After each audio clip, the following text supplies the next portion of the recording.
Salut les gars, c'est Florian, bienvenue dans cette nouvelle vidéo. Aujourd'hui, j'ai le sourire. Pourquoi? Tout simplement parce que je vais vous faire le bilan de ces 3 mois depuis que j'ai emménagé à la frontière suisse. Alors là, vous avez peut-être reconnu, pour ceux qui me suivaient déjà sur la chaîne YouTube précédente, je ne suis pas à la frontière, je suis en Normandie chez ma maman. Je suis revenu pour les fêtes de fin d'année et je vais en profiter d'avoir un petit peu de temps pour vous faire un petit bilan de ces 3 mois. En sachant que j'ai emménagé le 21 septembre 2022, c'est une date qui va rester gravée, dans mon esprit. Tout simplement pourquoi? Parce que j'ai emménagé à cette date et je suis depuis en train de me démener pour trouver du travail côté suisse. Donc du 21 septembre à octobre, novembre, décembre, un peu plus de 3 mois à chercher du travail et au bout de 2 mois et demi de recherche intense, j'ai trouvé et j'ai même pas trouvé un taf, j'ai trouvé 3 propositions, j'ai eu 3 propositions de travail et celle que j'ai retenue, ça va vous étonner, mais ça va être celle qui me proposait le moins haut salaire. Je vais donc travailler dans l'équivalent d'un KFC côté suisse, donc entre Genève et Lausanne.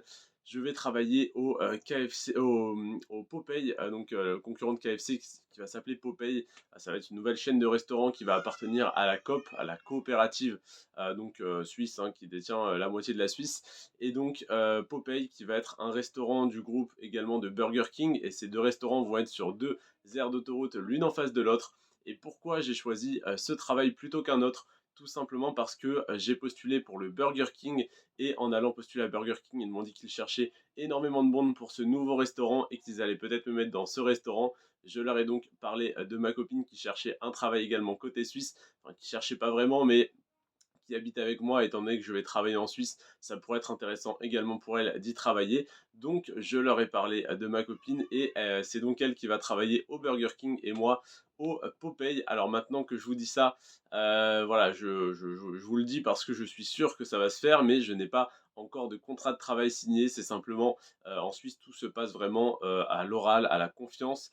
Et évidemment, ils vont me faire un contrat de travail, sinon ça serait totalement illégal, mais je ne l'ai pas encore, je l'aurai mi-janvier et ma copine également. On aura donc tous les deux notre contrat de travail mi-janvier et ma copine commencera directement à travailler à partir de mi-janvier et moi je commencerai par une formation de 3 semaines qui débutera début février si tout se passe bien et à la fin des 3 semaines, on sera donc pratiquement à la fin du mois de février, je commencerai à travailler dans ce restaurant, donc Popeye. Maintenant, on va parler de ce qui va un petit peu plus vous intéresser. Alors déjà, comment nous allons faire pour le logement? Eh bien, actuellement, nous sommes dans une colocation, comme je vous l'ai peut-être déjà dit. Et qui dit colocation dit colocation temporaire. Et donc, nous cherchons un appartement individuel. Comment ça va se passer? Alors là, je vous donne vraiment une info pépite que j'ai eu du mal à avoir et que j'aurais bien aimé avoir plus rapidement. Lorsque l'on a un contrat de travail signé en Suisse, on peut immédiatement aller voir les agences foncières et uniquement les agences foncières et leur montrer le contrat de travail signé qui commence, admettons, au 1er février. Et donc, à partir de cette date, à partir du 1er février, on peut louer un appartement, même si on n'a pas passé la période d'essai, même si on n'a pas donc, les 3 derniers bulletins de salaire que les agences demandent toujours. Quand on est frontalier suisse, les agences foncières arrangent les frontaliers et donc nous permettent d'accéder à un logement immédiatement à partir du moment où l'on a un contrat de travail. Donc, qu'est-ce qui va se passer? Mi-janvier, on va avoir notre contrat, on est toujours dans notre colocation jusqu'à début février. Et donc, qu'est-ce que je vais faire moi de mi-janvier à début février? Je vais tout simplement aller voir Foncia, aller voir les différentes agences Foncia qu'il y a par là-bas, surtout celle de Ferney-Voltaire.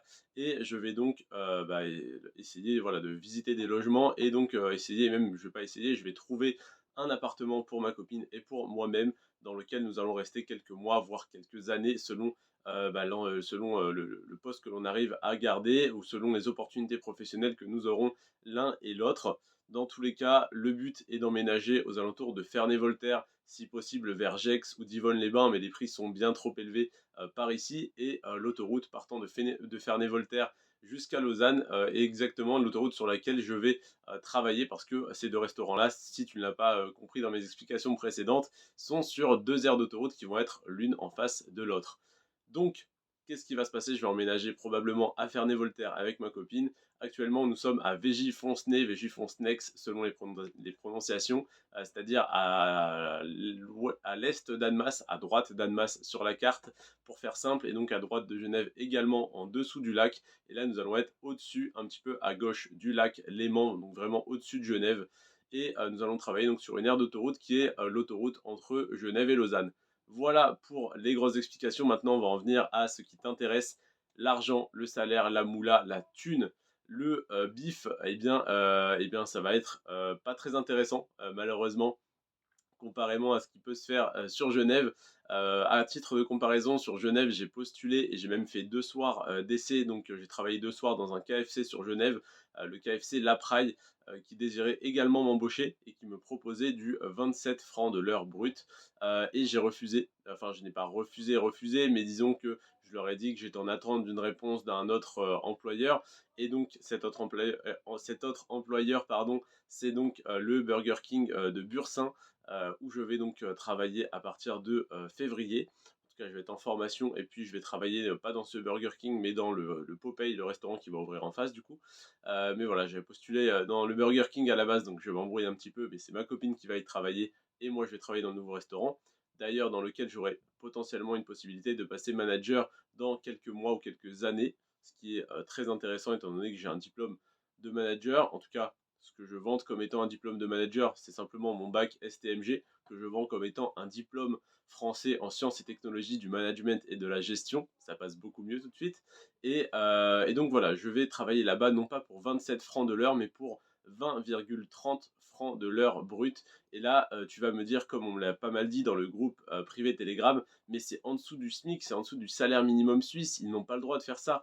Eh bien si, en fait, parce que le salaire minimum est instauré principalement sur le canton de Genève et il me semble dans le canton du Valais également, à vérifier, mais c'est sûr en tout cas dans le canton de Genève. Mais là, je vais travailler entre Genève et Lausanne, dans le canton de Vaud. Et dans le canton de Vaud, il n'y a pas de salaire minimum à proprement parler. Il y a simplement des conventions collectives qui fixent la rémunération minimum à 20,30 francs de l'heure en restauration. Et donc, je vais commencer à ce salaire de 20,30 francs de l'heure, en espérant évidemment par la suite passer à un taux horaire supérieur, en espérant déjà avoir un maximum d'heures et donc pouvoir gagner avec ce salaire à 20,30 francs de l'heure. Selon les heures que je ferai, je gagnerai entre 2800 et 4000 francs bruts par mois. À savoir qu'à ça, il faut retirer à peu près 16% d'impôts.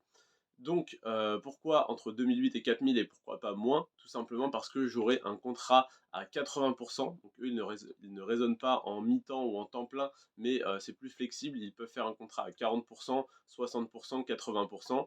À savoir que le temps de travail habituel, le temps de travail normal en Suisse n'est pas de 35 heures, mais de 42 heures. Donc, un contrat à 80% en Suisse, ça fait à peu près un 33-34 heures semaine, voilà, fixe, à savoir qu'ils peuvent moduler de 10% disons ce pourcentage. Donc ça veut dire que je ne pourrais travailler que 70%, donc sur un contrat à 70%, c'est-à-dire sur peut-être 27-28 heures semaine, les semaines, les mois où ils auraient moins besoin. Par contre, quand ils auront plus besoin, et si je travaille bien, que je me porte volontaire pour le faire, je pourrais avoir des heures supplémentaires jusqu'à 50 heures par semaine, ce qui me ferait monter à un salaire de 4000 francs bruts mensuels. Ce qui serait évidemment très intéressant pour commencer en tant que frontalier, pour me faire de l'expérience et également pour acquérir le permis de travail. Mais évidemment, j'espère évoluer, que ce soit en termes de taux horaire ou en termes de poste, hein. Si je pouvais passer manager, évidemment que le taux horaire suivrait et je serais automatiquement déjà à temps plein, donc avec un minimum aux alentours, je pense, des 3200-3400 francs brut mensuels, avec une sécurité de l'emploi un petit peu plus importante que quand tu es simplement équipier. Voilà donc pour ce bilan. Voilà donc pour ce qui se passe actuellement dans ma petite vie et dans mon aventure de frontalier suisse. Sinon, pour faire vraiment un bilan complet de toute cette aventure, dans cette aventure, j'inclus également l'aventure YouTube, hein, l'aventure de cette chaîne à travers laquelle je te partage toute mon aventure, toute cette expérience, toutes les infos que je peux te partager. Il y a donc cette chaîne YouTube et le groupe Telegram sur lequel on est déjà un petit peu plus de 110 personnes. C'est énorme. Je ne m'attendais pas à un tel engouement, donc merci à tous.